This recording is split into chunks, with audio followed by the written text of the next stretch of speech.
Assalamualaikum warahmatullahi wabarakatuh. Oke, kita mulai dari awal. Yang pertama,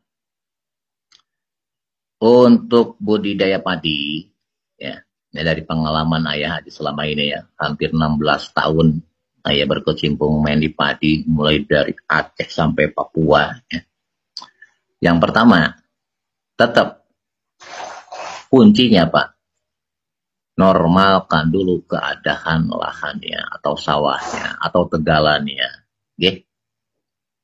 Ya. Jujur, sebetulnya ayah hanya mengamalkan apa yang ada di Quran aja sih sebetulnya. Dalam satu surat di Quran, surat Al-A'raf kalau nggak salah ya. Tanah yang baik maka akan tumbuh. Tanaman pun baik seizin Allah. Tapi tapi tanah yang nggak baik maka tanaman akan hidup merana. Apa artinya? Allah sendiri sudah mengingatkan, sehatkan dulu tanahnya. Ada di Quran itu. Ayah hanya mengimplementasikan apa yang dalam kata Quran. Oke. Makanya konsep awal ayah apa? Normalkan tanahnya, sehatkan tanahnya sebelum kita berbudidaya, apapun budidayanya. Bisa dipahami? Oke. Apa? Sesuai dengan petunjuk Allah, firman Allah. Nah, seperti itu. Bisa dipahami? Oke.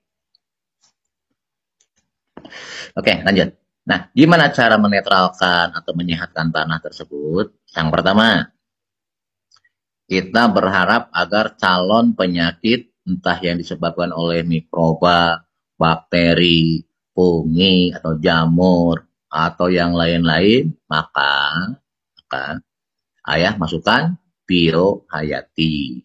Ya. Salah satu biohayati untuk mengatasi jamur apa? Kita masukin trichoderma. Ayah juga masukin mycorrhiza. Ayah juga masukin metarhizium. Oke, itu yang dari biohayati. Ayah juga masukin apa? GRE. GRE itu ada 12 mikroba di dalamnya. Ya. Selain dari yang biohayati juga ayah masukin apa? Ayah masukin apa? Masukin yang non biohayati seperti ACR, Roma. Paham? Itu maksudnya. Ya. Apa? Menciptakan tanah menjadi baik atau sehat. Kan gitu. Bisa dipahami? Oke. Ya. Surat Al-A'raf 58. Aku juga udah lupa ayatnya. Ayat cuma ngikutin itu kok. Oke. Cuma ya dakwah yang dengan ayat. Ya, aku dengan amaliyah aja. Tuh, Mas Patul Huda. Ini Mbah Yai itu. Oke, lanjutin. Hanya ini ada satu catatan kecil ya. Khusus untuk mikroba yang ada di dalam QRR, sebaiknya itu diaplikasikan apa? Paling akhir. Waalaikumsalam buat semuanya. Kenapa? Karena ada kasus. Ya. Dulu ayah pernah tahun 2012 ya, 2012, 9 tahun yang lalu. Waktu itu ayah waktu masih bermain di organik gitu ya. Ayah kan pernah bilang bagi teman-teman yang pernah ngikutin ayah waktu itu. Saya pernah bilang, besok kita akan memakai pupuk 1 hektar cuma 1 kilo. Alhamdulillah dibully habis-habisan. Dibilangnya sarap lah apalah. Tapi kan terbuktikan toh sebetulnya ya. Kemudian juga ya bilang besok akan ada pengurai yang bisa menetralkan residu kimia. Tapi sama dibully habis-habisan. Gak mungkin mikroba bisa menetralkan pestisida atau herbisida atau insektisida atau bla bla bla bla bla. Tapi ternyata apa? Emang benar kok ya. Jadi waktu 2012 saya ngomong sebetulnya udah ketemu itu ya. QRR sebetulnya sudah ada dari 2012 sebetulnya. Oke, lanjutin. Kenapa ayah bilang harus terakhir? Karena gini, Ketika misalkan QRR yang masuk duluan, ayah khawatirkan ya. Fungsi AJR, fungsi Roma menjadi tidak optimum. Kenapa? Ternetralisir oleh QRR. Oke, makanya di pola ayah saat untuk olah lahan pertama kali yang masuk adalah AJR atau Roma. Itu alasan sebetulnya, alasannya. Bisa dipahami? Oke, habis itu baru masuk triko. Ada selisih sehari atau sampai 3 hari. Lebih bagus 3 hari sebetulnya. Minimalnya sehari deh. Besoknya lagi setelah triko baru masuk triko. Mikorija maksudnya. Oke. Setelah mikorija masuk, baru masuk metarigium. Setelah metarigium, terakhir baru masuk IRR. Maksudnya apa? Urutan seperti itu. Biar AJR lemahnya berfungsi dulu. Paham? Habis itu, biar trikonya pun berfungsi dan beradaptasi berkembang di lahan tersebut. Besoknya sama, biar mikonya dulu bisa beradaptasi dan bisa berkembang di lahan. Besoknya lagi sama, meta pun biar beradaptasi dan berkembang. Terakhir baru GRR. Oke. Tapi seandainya ini mohon maaf tapi sebelumnya ya. Seandainya jenengan trikonya masuk, miko pun masuk, meta masuk, tapi yang bukan dari ayah belum bisa menjamin triko, miko, metanya bisa berfungsi di lahan ketika QRR terakhir masuk. Kenapa? Waalaikumsalam warahmatullahi wabarakatuh. Kenapa?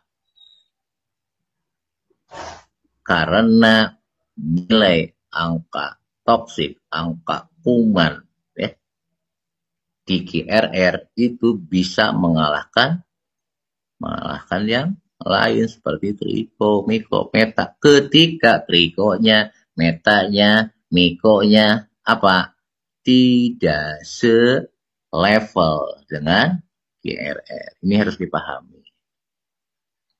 Oke. Tapi kalau yang semuanya datangnya dari KP2M, trikonya, mikonya, metanya, insya Allah aman. Kenapa? Sudah tak setting semuanya dalam keadaan imbang. Jadi tidak akan saling mengalahkan. Oke, bisa dipahami ya? Bisa dipahami. Mungkin ada beberapa teman yang sudah membuktikan atau memperhatikan kayak Kang Koto, Caprut, terus siapa lagi yang kemarin yang di Lampung. Ya, kemarin kita semprot herbisida, kok rumputnya nggak mati ya? Aku tanya, sebelum-sebelumnya QRR masuk apa enggak? Iya, itulah.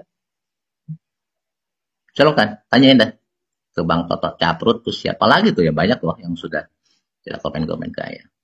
Kok ya, kita semprot herbi tapi rumputnya mah nggak mati. Kok bisa? Kenapa? Terlindungi oleh QRR rumputnya. Oke. Kesimpulannya apa? Kalau tanaman sudah terinfeksi dengan QRR, insya Allah aman sebetulnya. Sebetulnya aman. Dari apa? Dari calon hama, penyakit, bahkan pestisida, herbisida, insektisida sekalipun aman. Kenapa? Mereka ternetralkan oleh QRR. Ketika QRR-nya masuk ke lahan secara rutin. Bisa dipahami? Apa endingnya? Endingnya apa? Walaupun awalnya jor-joran, pakai pola apapun, sebodoh amat, insya Allah endingnya organik. Tidak akan ada residu kimia sama sekali. Pestisida kimia pun insya Allah nggak ada. Oke? Bisa dipahami sampai situ? Ya. Nah itulah urutan ayah bilang tadi. Oke? Olah lahan biar tanahnya baik. Oke? Tanahnya sehat. Maka masuklah awal AJR atau Roma. Oke? Kemudian besoknya masuk triko. Besoknya masuk mikorija maksudnya, besoknya lagi masuk meta, baru terakhir masuk QRR. Insya Allah lahan jenengan sehat. Bisa dipahami sampai situ? Oke, bisa dipahami ya? Makanya jangan asal-asalan. Insya Allah teman-teman yang sudah ikut ayah, ya, apa nih? Betul ayah, lahan kami juga spray herbi malah subur rumputnya karena sebutnya ya, sebanyak-banyak. Itu dari situ kita punya satu kesimpulan kan Ibnu. Apa kesimpulannya? Terbuktikan kan? Aku bilang, ayah yang ayah bilang bahwa IRR bisa menetralkan, jangankan pestisida, herbi sekalipun tidak akan berpengaruh. Sehat kan nanti besok dimakan oleh manusia? Insya Allah sehat. Kenapa? Bebas dari residu kimia. Ya. Awas, 90% penyebab penyakit, entah diabetes, entah kanker, entah apapun. Apa? Residu kimia sintetis, entah dari pertanian, entah dari makanan, entah dari pengawet, dan bla bla bla. Ya. Bisa dipahami? Ya. Insya Allah, dengan pola kita akan menjadi sehat. Kenapa? Bagaimanapun kita punya tanggung jawab moral sebagai khalifah. Kita ditunjuk jadi khalifah. Khalifah untuk tugasnya untuk apa? Untuk ngurus, bukan untuk merusak. Oke, sampai situ dulu. Olah lahan. Perlakuan lahan. Ada yang ditanyakan apa enggak? Monggo silakan.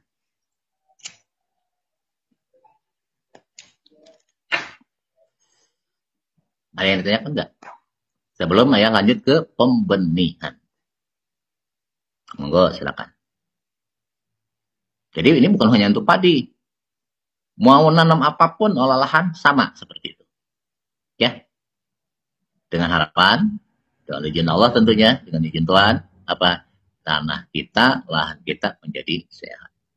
Oke. Ayah, duluan mana aplikasi amunisi dengan pembajakan di lahan? Gini. Sebaiknya lahan itu dibajak kasar dulu, baru amunisi masuk. Apa maksudnya? Biar amunisinya terserap sampai dalam. Kalau dalam keadaan sudah agak gembur atau apa? Udah ada rongga-rongga. Kalau sebelum dibajak, ayah khawatirkan penyerapan sampai ke bawahnya kurang. Ya.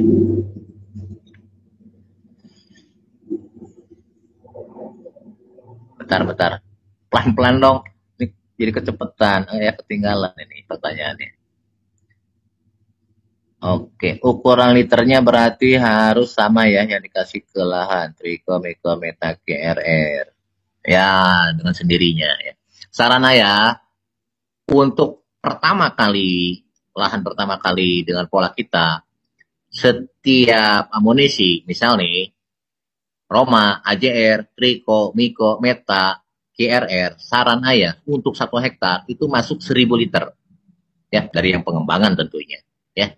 Apa maksudnya? Biar betul-betul menyerap sampai ke bawah. Ya.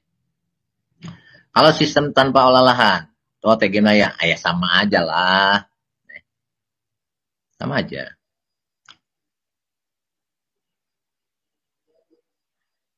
Saya baru beli KRI Solar dan KRI Usul. Ya tinggal diaplikasikan aja. Sama aja. Mau di polybag, mau di apapun, sama aja. Ya. Sama aja, Om. Agus Salim, ya, kalau sudah terlanjur masuk KRR dulu, sebelum Triko, Miko masuk gimana ya? Oke, masukin Triko, Miko-nya, masukin, tapi dengan dosis yang agak tinggi, ya. Ya, sama umat masukin aja, ya. Ya, kalau KRR 21 untuk kelelahan air 1000 liter, ukurannya berapa? Antum kan di situ udah tertulis, 2 tutup untuk berapa coba? Itu aturannya. Untuk jadi 1000 liter ya butuhnya berapa tutup? Tinggal dikaliin aja matematiknya di situ. Alhamdulillah, dan buat padi Sumedang cakap-cakapnya ya syukurlah. Oke, nggak ada masalah lagi? Kalau nggak ada, kita lanjut. Ya.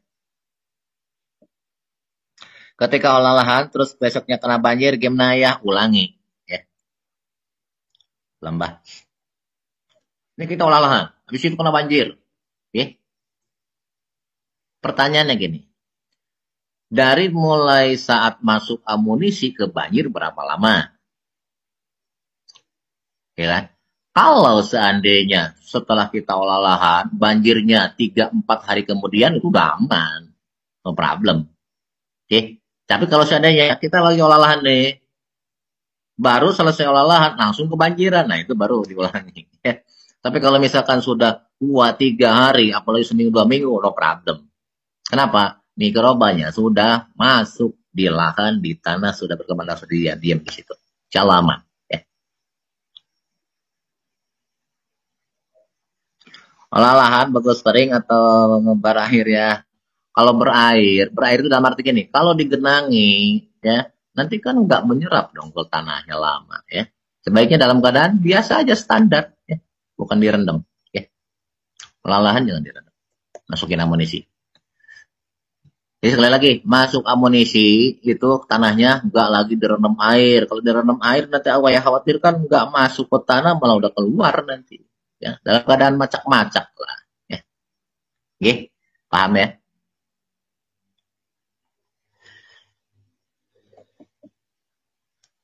Bagi yang telat olah lahan ya nanti diulangi dari awal.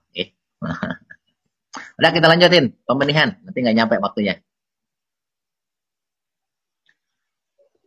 Ya, pokoknya setelah minimalnya 2-3 hari olah lahan setelah munisi masuk itu sudah aman, walaupun kena banjir udah aman, ya, gitu ya.